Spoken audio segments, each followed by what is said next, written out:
mempergunakan pengaruhnya untuk mencapai kepentingan pribadinya.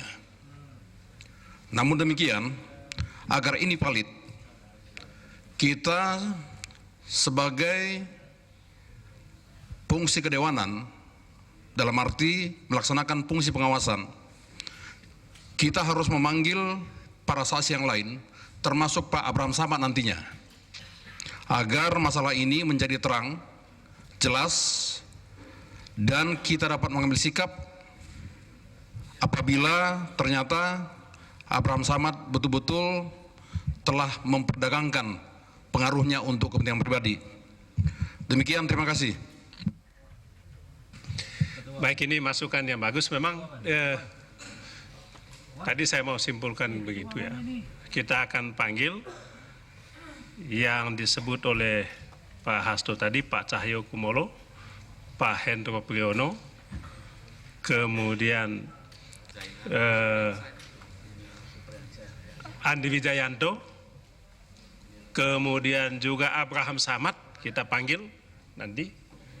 Ya, makanya tadi saya bilang yang punya apartemen juga nanti kita panggil. Makanya jangan terlalu jauh kita buka. Tolong tangga 1 dulu. Ada tangganya ini, politik ini. Tangga 1, tangga 2. Jangan belum apa-apa langsung ke tangga 7. 1 dulu. Kita ini. Masih ada lagi, ini sudah jam 5. Ya, kita cukup dulu ya. Ini Pak, interupsi Pak. Interupsi. Tadi sudah baik sekali, tapi karena Jainal nanti kan kasihan dia sampai anaknya sekolah juga lupa dia jemput. Pak, saksi dari Jainal juga perlu dipanggil Pak. Oh, yang non Siska. Iya, yang wanita Siska, itu. Siska, Tolong Siska. Pak ya. Terima kasih Siska, Pak. Siska. Ya, Pak. Siska juga kita panggil. Siska. Tapi Siska. Pak Ketua, panggil boleh Pak Ketua, cuman sesinya tertutup. Ya, nanti kita, itu soal teknis, itu soal Siska ya. Baik, sebelum kita ini kita persilakan Pak Hasto untuk memberikan. Baik, terima kasih pimpinan dan anggota Komisi 3 yang terhormat.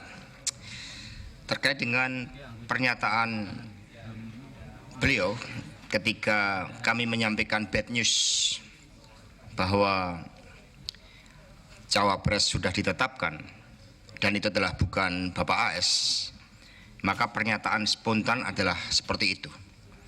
Saya tahu karena saya telah melakukan penyadapan. Penyadapan terhadap siapa, saya pribadi tidak tahu.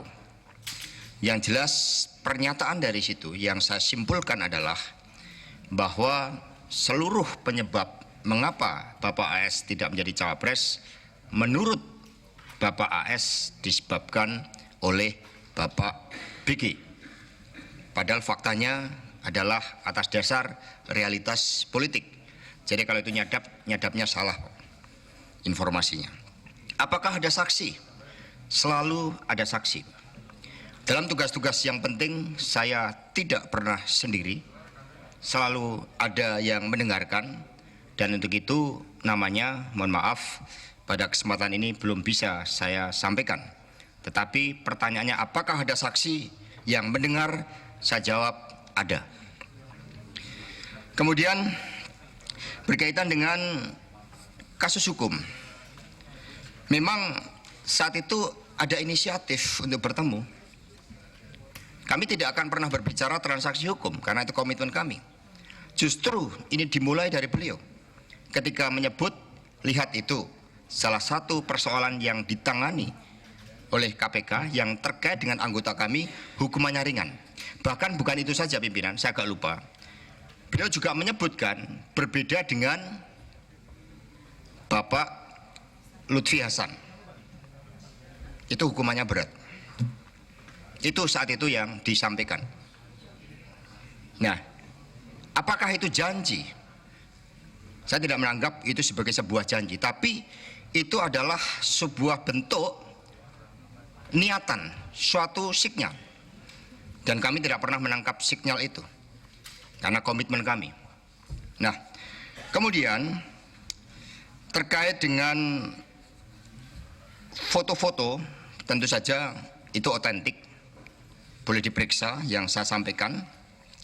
Dan hal-hal yang berkaitan yang apa yang ditanyakan oleh Bung Akbar Faisal tadi terhadap surat yang bocor ke publik, dan ini sangat terkait dengan agenda deparpolisasi, saya mohon konfirmasi dari sidang di Komisi 3 ini, apakah membocorkan surat Presiden ke DPR RI yang berkaitan dengan pemberhentian Kapolri dan pengusulan calon Kapolri itu sebagai sebuah bentuk pelanggaran.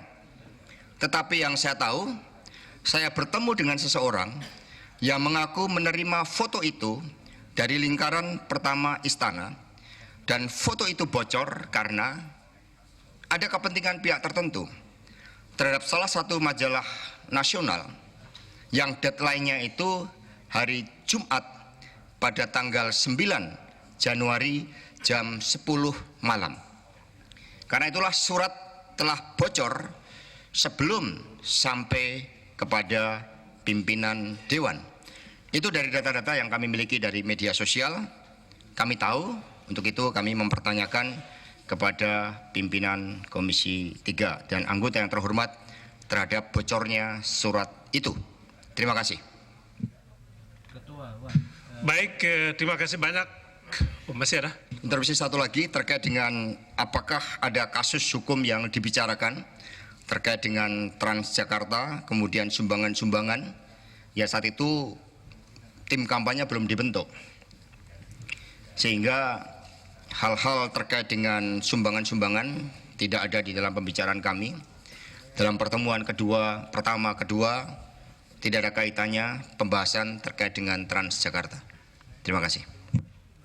Baik, Bapak Ibu anggota Komisi 3, dengan penjelasan Saudara Hasto tadi, jawaban-jawaban yang tadi disampaikan, maka sesuai dengan kesepakatan, rapat ini kita tutup.